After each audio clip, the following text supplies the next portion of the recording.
What's the best leadership advice I've ever received? Is to be myself and to protect myself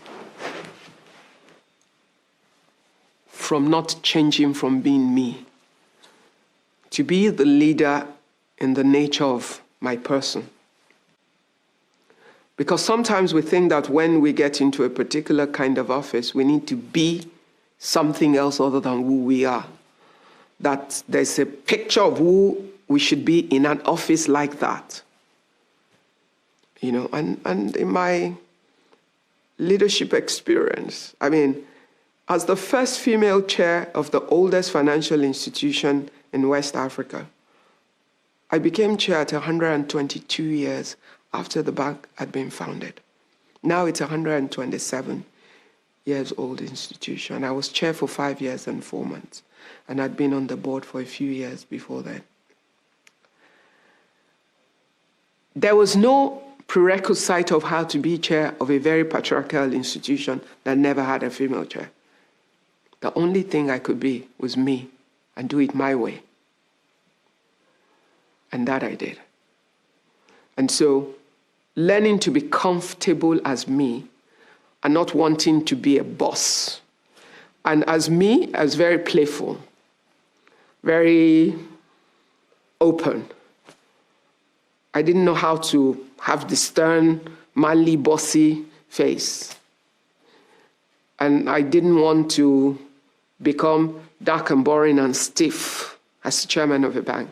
I love fun clothes, and I wanted to be every inch a girl.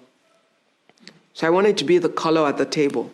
If everybody else was in a dark suit, I wanted to be able to wear a pink suit if that's what I wanted. I remember that in our boardroom in the bank, they always have the pictures of the chairman over time for the 120-something years on the wall, from the British guys all the way down to the Nigerians.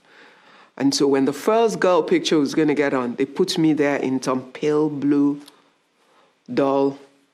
And I called the public relations, whatever arm of the bank that's in charge of that. And I said to them, no, you have to take that picture down.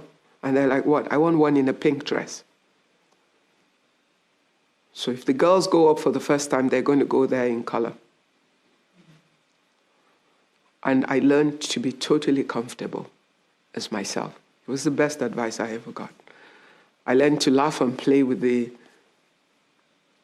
lowest level of staff and be as comfortable as I could be with the king or the president if I had to.